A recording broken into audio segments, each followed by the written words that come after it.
더 주님의 교회 어린이 예배 온 여러분들을 환영합니다. 먼저 오늘 말씀을 미리 찾아두고요. 그리고 예배를 위해서 기도로 준비해 보아요.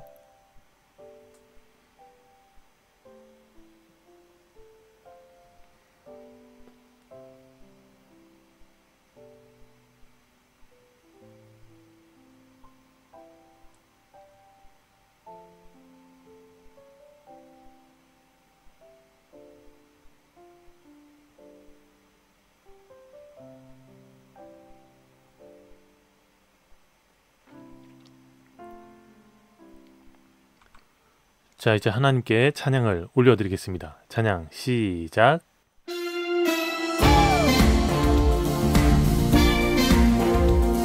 우리가 기뻐할 수 있는 이유는 주님이 우리와 동행하시기 때문입니다.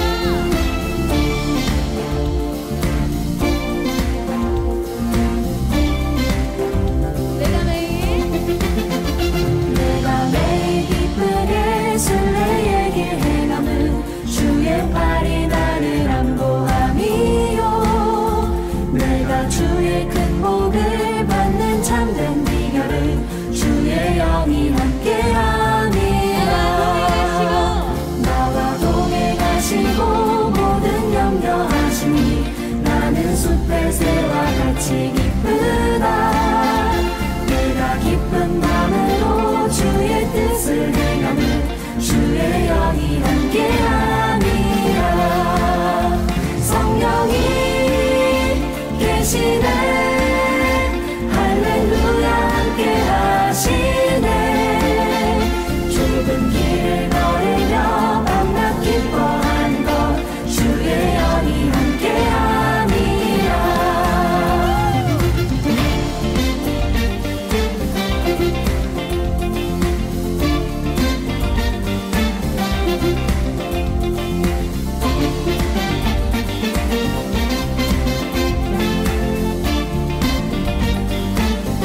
내가 매일 기쁘게 술래 얘기를 행함은 주의 팔이 나를 안보함이요. 내가 주의 큰 복을 받는 참된 비결은 주의 영이 함께함이라. 성령이 계시네.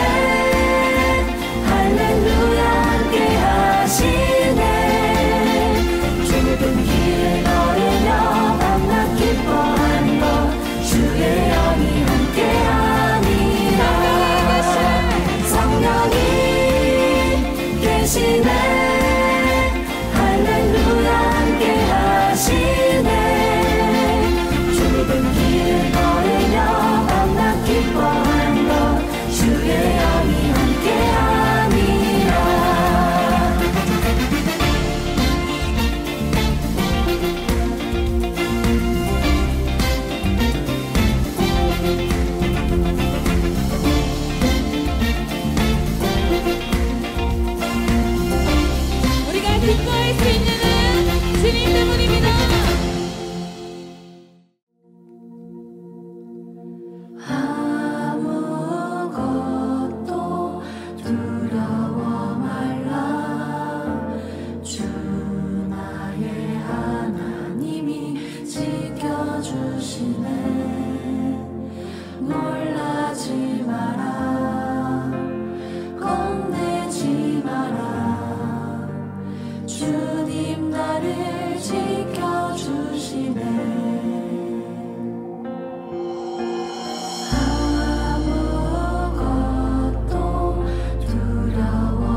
이제 사도신경으로 우리의 신앙을 고백할게요. 나는 전능하신 아버지 하나님 천지의 창조주를 믿습니다. 나는 그의 유일하신 아들 우리 주 예수 그리스도를 믿습니다.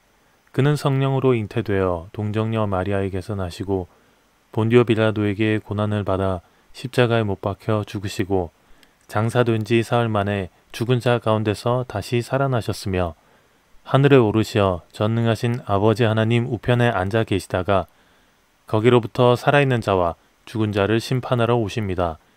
나는 성령을 믿으며 거룩한 공교회와 성도의 교제와 죄를 용서받는 것과 몸의 부활과 영생을 믿습니다. 아멘. 자, 이제 하나님의 말씀을 살펴볼 시간인데요.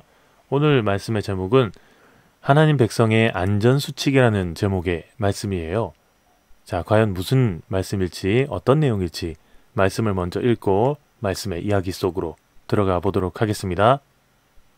하나님의 말씀 사무엘상 7장 12절 말씀을 함께 읽어볼게요. 시작. 사무엘이 돌을 취하여 미스바와 센 사이에 세워 이르되 여호와께서 여기까지 우리를 도우셨다 하고 그 이름을 에베네셀이라 하니라. 아멘. 자, 한 번 더 읽어볼게요. 시작. 사무엘이 돌을 취하여 미스바와 센 사이에 세워 이르되 여호와께서 여기까지 우리를 도우셨다 하고 그 이름을 에베네셀이라 하니라. 사무엘상 7장 12절 말씀. 아멘. 자, 이제 저와 함께 말씀의 이야기 속으로 들어가 보도록 하겠습니다. 여러분 혹시 이스라엘에 있는 사해라는 곳을 아시나요? 사해요. 이 사해는 소금바다라고 불리죠. 그렇지만 실제로는 바다가 아니고 호수죠. 호수. 그런데 이 호수에는 이상한 특징이 하나 있죠. 강물이 들어오는 길은 있어요. 그런데 나가는 길이 없어요. 계속 들어오기만 하고 나가는 길이 없어요. 그러니까 사해에 고인 물들은 계속 고이고 또 마르고 증발해가지고 다른 바닷물보다 10배 정도 짜다고 해요. 10배나 짜대요. 수영을 못하는 사람도 호수 물 위로 떠다닐 정도로 염도가 높고요. 참 신기하죠? 수영을 못해도 물 위에 뜰 수 있다니까. 사해가 굉장히 안전해 보이기도 하죠. 왜냐하면 물에 빠질 일이 없으니까요. 그런데 절대 안전하지가 않아요. 사해에서는 꼭 지켜야 되는 안전수칙이 있습니다. 그게 뭐냐면 그곳에서 수영을 하거나 몸을 과도하게 움직이면 안 된다는 거예요. 왜냐하면 사해의 물은 염분이 너무 높아가지고 눈에 들어가면 엄청나게 쓰라리 돼요. 그리고 물이 입에 들어가면 응급조치를 받아야 될 정도로 굉장히 짜답니다. 그러니까 사해에 들어가서 수영하거나 과도하게 움직이면 굉장히 위험하겠죠. 이것처럼 사해에는 사람들이 안전수칙을 지키면 안전하지만 그렇지 않으면 아주 위험한 곳이죠. 그런데 하나님께서도 우리에게 주신 안전수칙이 있어요. 이 세상을 살아가면서 꼭 지켜야 되는 안전수칙이에요. 자, 오늘 말씀을 읽었죠? 그 안전수칙이 무엇인지 한번 알아보도록 해봅시다. 이스라엘의 마지막 사사 사무엘이 살던 시기에는 블레셋이라는 나라가 이스라엘을 점령하려고 끊임없이 공격을 해왔어요. 사무엘상 4장에는 이스라엘과 블레셋 사이에 아주 큰 전쟁이 기록되어 있어요. 이 전쟁에서 이스라엘은 처음에는 4,000명, 두 번째에는 3만 명이나 되는 병사들을 잃었어요. 그리고 자신들이 가장 소중하게 생각하는 법궤까지 블레셋에 빼앗겼어요. 그러면서 완벽하게 패배를 당했죠. 법궤를 잃어버렸다는 거, 법궤가 우리한테 없다는 거, 이것은 하나님이 지금 우리와 함께 계시지 않다라는 그런 뜻과 똑같았거든요. 그래서 이스라엘 사람들에게는 블레셋은 두려움의 대상이었고 가장 큰 위협적인 존재였어요. 그런 상황에서 하나님께서는 사무엘을 이스라엘의 마지막 사사로 세우셨어요. 사무엘은 온 백성들 앞으로 나아가서 하나님의 안전수칙을 전했어요. 어떻게 하면 어려움 속에서도 하나님의 도우심을 얻어서 안전하게 살아갈 수 있을지를 말이에요. 자, 그러면 사무엘이 전해준 하나님의 백성의 안전수칙이란 것이 과연 무엇인지 한번 살펴보겠습니다. 하나님의 백성의 안전수칙 첫 번째, 그것은 바로 하나님을 섬기는 거예요. 하나님만 섬기는 겁니다. 자, 사무엘상 7장 3절을 한번 읽어볼게요. 여러분이 온전한 마음으로 주님께 돌아오려거든 이방의 신들과 아스다롯 여신상들을 없애버리고 주님께만 마음을 두고 그분만을 섬기십시오. 그러면 주님께서 여러분을 블레셋의 사람의 손에서 건져주실 것입니다. 이렇게 말을 했어요. 사무엘은 이스라엘 사람들이 자신들이 섬기던 모든 우상들을 없애기를 바랬고요. 하나님만 섬기라고 외쳤어요. 이 말을 들은 이스라엘 사람들은 자신들이 가지고 있던 바알과 아스다롯의 신상을 버렸어요. 그리고 하나님만을 섬겼어요. 이스라엘 사람들은 하나님이 아니라 바알과 아스다롯이 자신들에게 풍요를 가져다 준다고 믿었고요. 우상들을 통해서 자신들의 욕심을 채우려고 했었던 거예요. 그래서 하나님도 섬기고 우상도 섬겼어요. 그렇지만 이것은 하나님을 믿지 않는 거나 다름없었죠.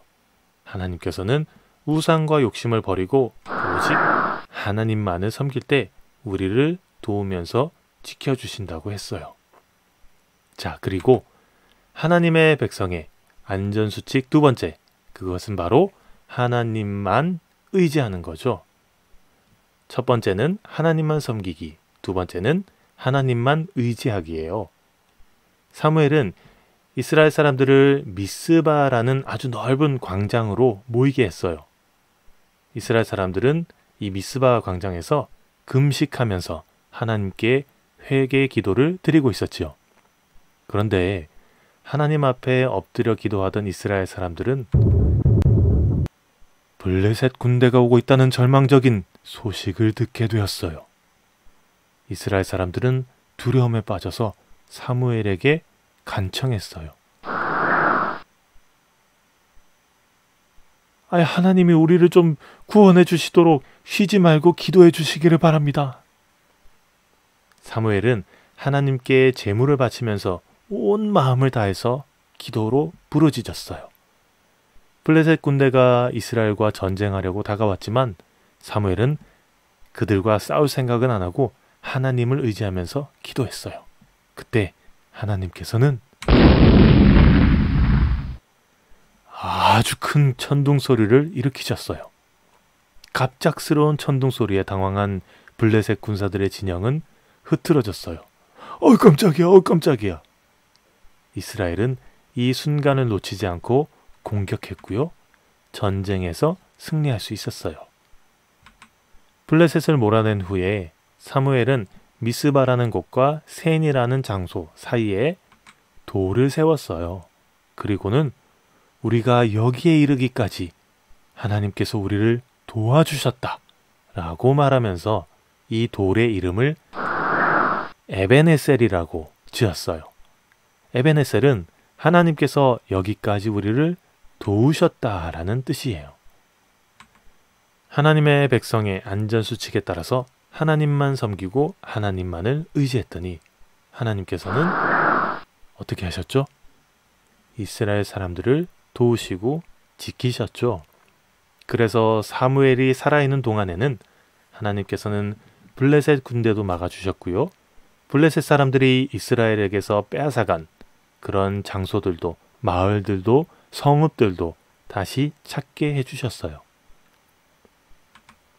그렇다면 우리는 이 안전수칙을 어떻게 지켜야 될까요? 우리는 이스라엘 사람들이 했던 것처럼 하나님께서 기뻐하시지 않는 것들을 우리 마음속에서 버려야겠어요. 예를 들면 남의 것을 가지려는 욕심, 나만 생각하려는 이기심, 남을 판단하려고 하는 정죄하는 마음, 자랑하고 싶고 높아지려고 하는 교만의 마음을 버려야 돼요. 그리고 하나님을 섬겨야 해요. 섬기다라는 말은 모셔서 받들다라는 의미인데요. 그러면 하나님을 섬긴다는 의미는 하나님의 뜻을 받들어서 하나님의 말씀대로 사는 거죠. 다른 것은 보지 않아요. 듣지도 않아요. 하나님께서 기뻐하시지 않은 것들을 다 버리고 우리 마음의 중심에 하나님을 모시고 하나님의 뜻대로 하나님의 말씀대로 살아가는 거죠. 그 다음은 하나님만 의지해야 돼요. 하나님만 의지하는 가장 좋은 방법은 바로 기도입니다. 사무엘이 하나님만 의지하면서 하나님께 부르짖었던 것처럼 우리에게도 어렵고 힘든 일이 닥칠 때 가장 먼저 해야 될 게 무엇일까요? 기도예요. 하나님, 내가 어떻게 해야 될까요? 하나님 도와주세요. 라고요. 그러면 우리와 함께 하시는 하나님께서는 우리에게 응답하시고 기도를 들으시고 우리에게 가장 옳은 길로 인도해 주십니다. 자, 처음에 우리 함께 보았던 사해 이야기 기억나나요? 사해에서는 자신의 능력대로 수영하지 않아요. 오히려 사해에 몸을 맡길 때 가장 안전해요. 이것처럼 하나님께 우리의 모든 것을 다 맡기고 기도하면 하나님께서 가장 안전한 길로 인도하시죠. 여러분, 우리 다 같이 하나님께서 주신 안전수칙을 잘 기억하면서 살아가도록 해봐요. 이스라엘 사람들이 하나님의 안전수칙을 지켰을 때 하나님께서 블레셋 군대로부터 이스라엘을 지키시고 도우셨죠. 자, 여러분들도 어려운 문제들이 있을 텐데 내 힘으로 해결하는 것이 아니라 먼저 하나님을 의지하면서 기도해 보자고요. 하나님께서는 우리를 도우셔가지고요. 삶의 문제를 해결할 수 있도록 지혜를 주실 거예요. 우리가 하나님 백성의 안전수칙을 잘 지키면서 살아간다면 사무엘과 이스라엘 사람들처럼 하나님께서 우리를 도우셨다라고 고백하면서 살아갈 수 있게 될 거예요. 자, 그렇게 살아가도록 저와 약속, 하나님과 약속. 자, 함께 기도합니다. 하나님 감사합니다. 저희를 늘 지켜주시고 저희와 함께 해주셔서 감사합니다. 이스라엘 사람들이 그랬던 것처럼 다른 것은 의지하지 않게 하시고 하나님만을 의지하고 하나님만을 섬길 수 있는 우리 친구들이 될 수 있게 도와주세요. 그래서 온전히 살아계신 하나님의 은혜를, 하나님의 구원을 체험할 수 있도록 인도하여 주세요. 예수님의 이름으로 기도합니다. 아멘. 자, 이제 예수님께서 알려주신 주기도문으로 예배를 마치도록 하겠습니다. 하늘에 계신 우리 아버지, 아버지의 이름을 거룩하게 하시며 아버지의 나라가 오게 하시며 아버지의 뜻이 하늘에서와 같이 땅에서도 이루어지게 하소서. 오늘 우리에게 일용할 양식을 주시고 우리가 우리에게 잘못한 사람을 용서하여 준 것 같이 우리 죄를 용서하여 주시고 우리를 시험에 빠지지 않게 하시고 악에서 구하소서. 나라와 권능과 영광이 영원히 아버지의 것입니다. 아멘. 자, 여러분 이제 장마가 시작됐는데요. 학교 가고 친구들과 놀러 가고 또 학원 가고 또 집으로 돌아오는 그 모든 길들을 안전에 유의하고요. 우리 친구들 건강하게 잘 지낼 수 있도록 제가 기도할게요. 여러분들 건강하게 다음 주에 다시 만나겠습니다. 안녕.